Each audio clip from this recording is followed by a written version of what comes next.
राजनीति में अक्सर देखा जाता है जन समूह का रुख किस ओर जा रहा है, देश में कितना विकास किया गया है, मगर भारत की राजनीति में बदले की ठसक और विपक्ष को पूरी तरह रोंद डालने की परंपरा चल गई है। एक मोटी लकीर भारत में खिंचती हुई नजर आ रही है। अक्सर आपने देखा होगा देश में किसी भी तरह दलित ओबीसी के राजनीतिक वर्चस्व को पूरी तरह से खत्म करने का एजेंडा मनुवादी मानसिकता रखने वाले लोगों ने चलाया।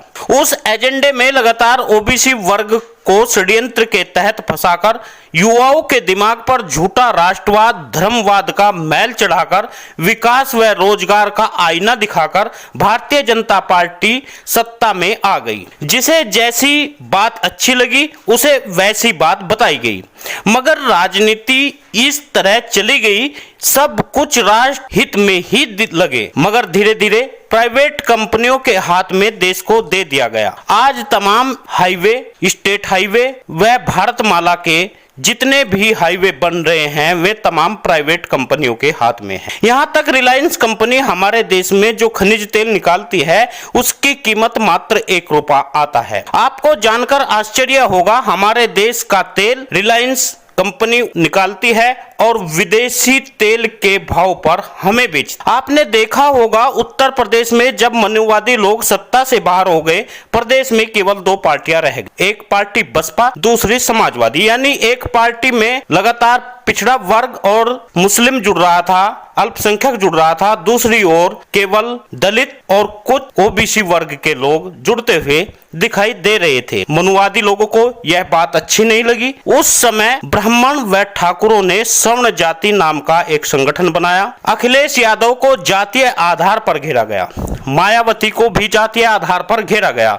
सवर्ण जातीय संगठनों ने जाति के लोगों को टारगेट किया। नॉन यादव, नॉन जाटव, जाटव, यादव और जाटों को पूरी तरह से एक दरार अति पिछड़े वर्ग के लोगों से इन्हें हटाया गया और बीच में छोंक लगाया तो वह लगाया अल्पसंख्यकों का। वहीं पर दलितों को बताया कि आपका हक जाटों खा रहे हैं और पिछड़ों को बताया आपका हक यादव खा रहे हैं। इसके पीछे योजना के पूरी तरह आरएसएस की गहरी चाल। वहीं पर हिंदू मुस्लिम का पटाक्षेप हो गया। देश में भाजपा का राज कायम हो गया। सूबे में केशव प्रसाद मौर्य यानी पिछड़े वर्ग का चेहरा दिखाकर सत्ता का मुखिया ठाकुर योगी आदित्यनाथ को बना दिया गया। पूरे प्रदेश में अधिकारी पिछड़े वर्ग के हटाकर प्रजापति, कश्यप, यादव, धीमान आदि पिछड़े वर्ग के लोगों का प्रमोशन रोक दिया गया। तमाम सवर्ण जाति के लोगों को बिना किसी टेस्ट के सचिवालय में सचिव बना दिया गया। पिछड़े वर्ग के लोगों को, युवाओं को हिंदू बनने की ट्रेनिंग दी गई। पूरे प्रदेश में विकास शून्य पर पहुंच गया। प्रदेश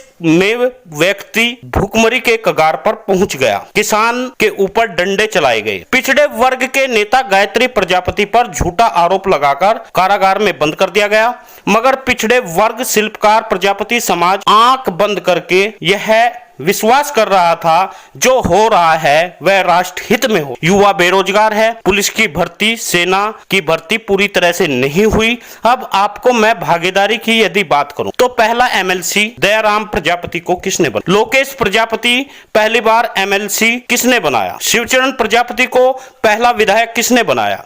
गायत्री प्रजापति को मंत्री किसने बनाया? यह सब या तो समाजवादी पार्टी ने बनाया या फिर बसपा ने बनाया। भारतीय जनता पार्टी ने पहली बार प्रजापति को यदि टिकट दिया, प्रत्याशी बनाया, तो वह तिंदवारी विधानसभा से टिकट पर स्वामी प्रसाद मौर्य के कहने पर दिया गया। दलितों की मसीहा बहन मायावती को भाजपा ने डराकर एक बार फिर यूपी में अपनी सरकार बना ली। मगर क्या हमें भारतीय जनता पार्टी हरियाणा, हिमाचल प्रदेश, राजस्थान में प्रत्याशी दे पाएगी? शायद नहीं। सोचो, भारतीय जनता पार्टी ने उत्तराखंड, गोवा, मणिपुर में हमें क्यों नहीं प्रत्याशी बनाया? क्योंकि वहां पर सपा और बसपा, सुभाषपा, लोकदल जैसे दल नहीं थे। यदि आप आज भी नहीं समझे तो आप देश में अपना वर्चस्व खो दोगे, क्योंकि वर्चस्व का यही समय है जिसमें आप आगे आकर अपना हक और हिस्सा ले सकते हैं, कहकर राजनीति की धार को बदल सकते हैं। आपने देखा होगा हमेशा मरी हुई मछलियां धारों के साथ बह जाया और जिंदी मछलियां